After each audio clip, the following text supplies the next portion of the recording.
Well, it's my first Emmy. I think it's my fifth nomination. I think I had, I got to check out three nominations when I was doing The Streets of San Francisco, and ironically, my fourth nomination was the only other time when I played a gay person as a gay undercover officer on Will and Grace. So, winning is always a little nicer than being nominated. And Matt Damon was telling us outside how you guys kind of broke the ice before you started making out. He said you were very funny about it and made it happen, made him feel comfortable. Yeah, well, I think we joked about it. I said, "You read the script, right?" I said, "Yeah." So, well, I did too.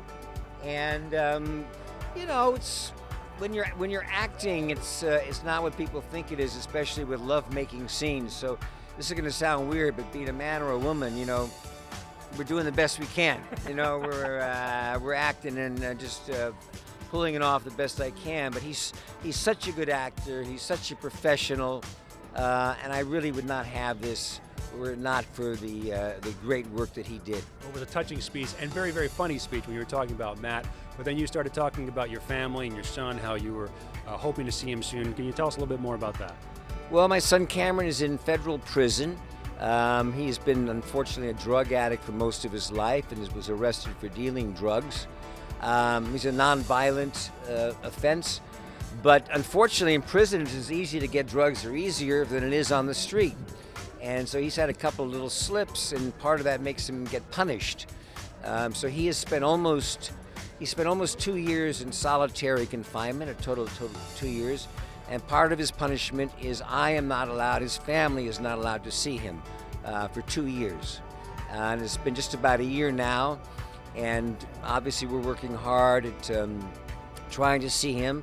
And more importantly, there seems to be now a revival of or a new look at our drug laws, particularly pertaining to nonviolent drug criminals that will give us a little more leeway, I hope. Do you feel like the system is punishing the family now as well as your son unfairly? I think a lot of people are being punished unfairly. We're more of a target. But you have an interesting statistic, and then we can change. You go back to this, the United States represents 5% of the world's population.